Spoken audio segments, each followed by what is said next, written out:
What's up, everyone?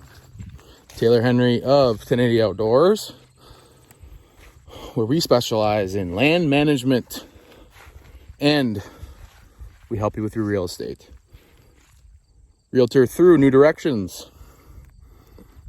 Now, I haven't made a video in a while, but we had some questions from the podcast. People wanted to see what we're describing on the podcast. Had a couple people stop out, want to see it. So if you enjoy this content in any way, make sure to follow, like, and subscribe so we know that people are watching. The only thing I don't have a good sense of right now, because I don't have trail cameras out yet, is deer. But they'll come. The only thing is we've been back here a lot, putting a lot of pressure on it, and that's going to be the dance that has to be made. Because last year I hardly ever came back here and didn't do much. Did the game of no pressure. I don't know, it just doesn't fit my personality well. I'm gonna be moving cattle, I'm gonna be moving animals across this ground. I'll give them a few months. Like, they'll have the hunting season for sure. Like, this is the deer can have this, and this is just for hunting. But I don't know, I do enjoy the cattle part. I enjoy the farming aspect of it. So I'm gonna be on the ground, and it just is gonna be what it's gonna be. My personal belief is if it's consistent enough pressure, I think you can create a scenario where they're almost content with your presence. It's just be one of those things. I mean, it might be a situation where I don't end up, if we get to the point where it's like I'm having problems killing 6 and 7 year olds, then we're going to be ahead of where we are now, and we'll just reassess at that time. Here's a kind of a good example of this is a fallow pasture. Cattle were just in here for a little bit. Still a lot of good forbs in here. You see the milkweed in there. It's all knocked over, but there's still some standing. It's a great year God, there is monarchs everywhere. I mean, that's cool. That's cool. That's one thing I didn't realize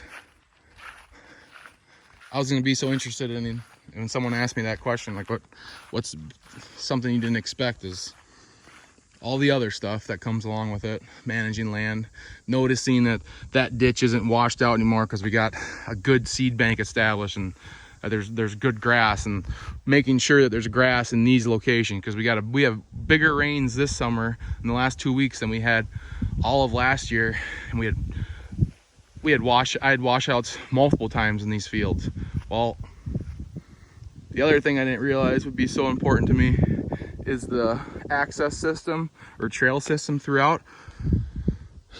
Especially if you're running animals, like you have to be able to get everywhere.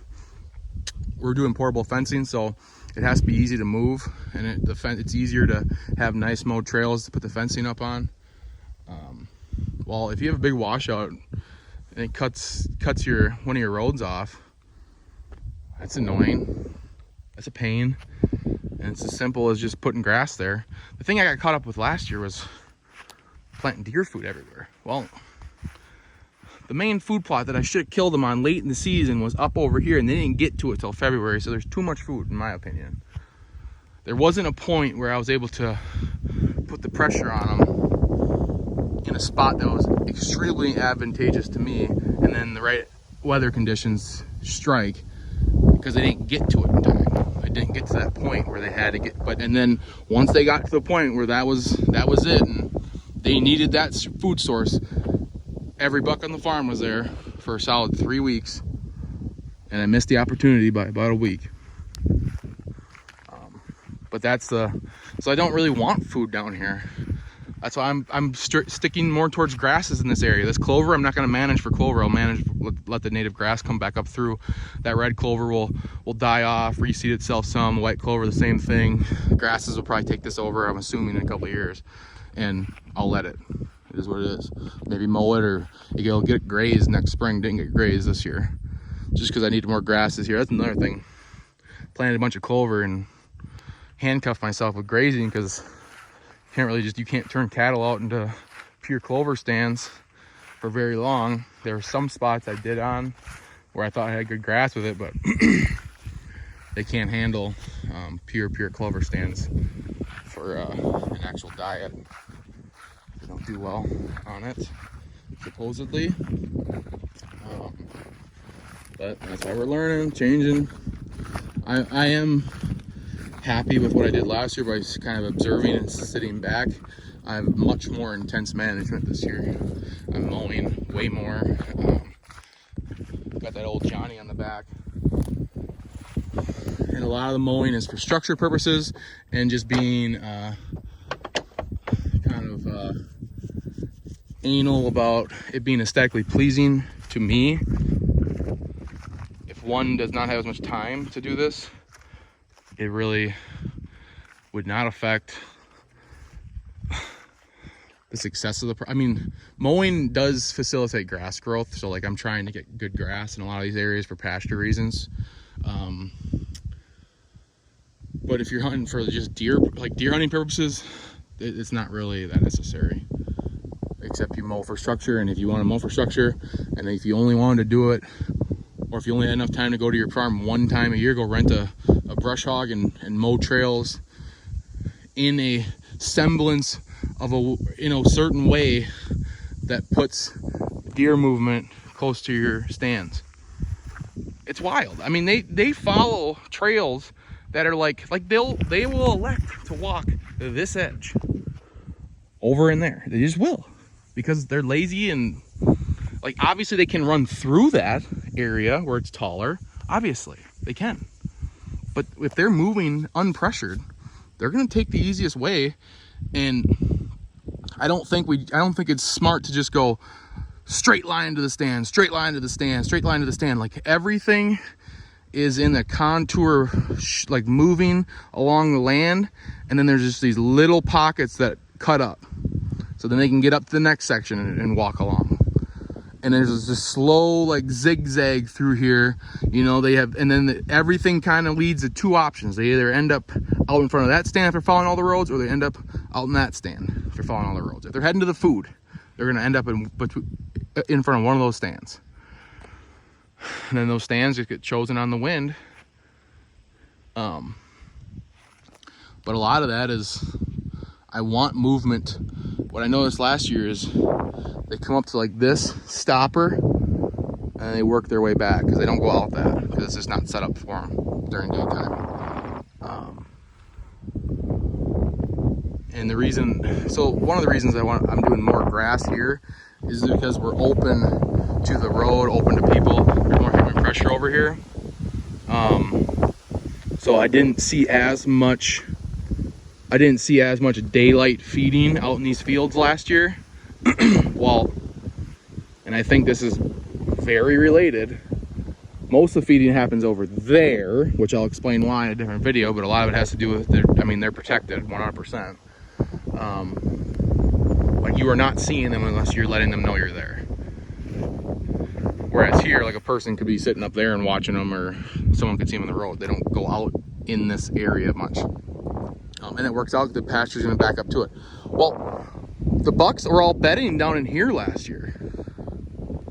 A lot of bedding down here. We got some pines here, but like it's more down in there, which is a neighbor's pasture. They're bedding their backs right up to it because there's no food really out here. And so there isn't doe pressure. There isn't much doe pressure in this area. So if we work around the belief that these mature bucks are bedding in areas of seclusion where they even want to be away, not only from people, but they want to be away from other deer, that spot makes a lot of sense. And we caught them in there last year a few times, the mature bucks. So then there's like your classic off knob bedding off that inside corner. But I think that looked to me by cameras last year that was more satellite bedding. And the boss mature buck was bedding up in this crevice. Now,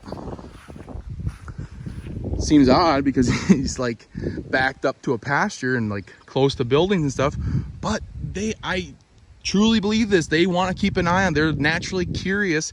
They perceive us as pressure. They perceive us as danger, but they also perceive that they can like keep an eye on us. I find buck beds all the time. Just, oh, you think it's just a coincidence that it has a perfect angle and a perfect look at a farmstead? Go up, if you live in a bottom in a valley and you have a farm, go up on the ridge tops and walk out to every single one of them. I guarantee you will see beds. And like I found beds where I don't know if they went up and like chewed the vegetation away, but there was like a perfect hole through the vegetation looking at a farm. And there's a bed right there. They want to know where they want to know that. That's what I'm saying. Consistent pressure. Very, very defined roads and access lanes. If they hear a UTV, it's going to be on this road. Accept it. Okay? They can get away with bedding up in that grass because I'm never going to see them. They're going to be able to hang tight in there, mind their own business, especially once all this is grown up. Maybe not right now.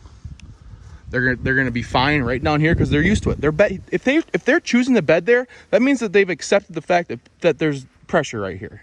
In my opinion. That's in my opinion. So, and then when it's time to hunt, I'm not going to be coming down through here. We're going to go around. We're going to pop them right there. We're going to get in there. There's no way they can get us there. And it's going to be a game of, because they were staging right in here last year. It's going to be a game of how to get them up there quicker. Oh, we got a clover path here, hopefully to facilitate movement up there. But if not, they're going to take it across here. They're going to head out that way. It's a game.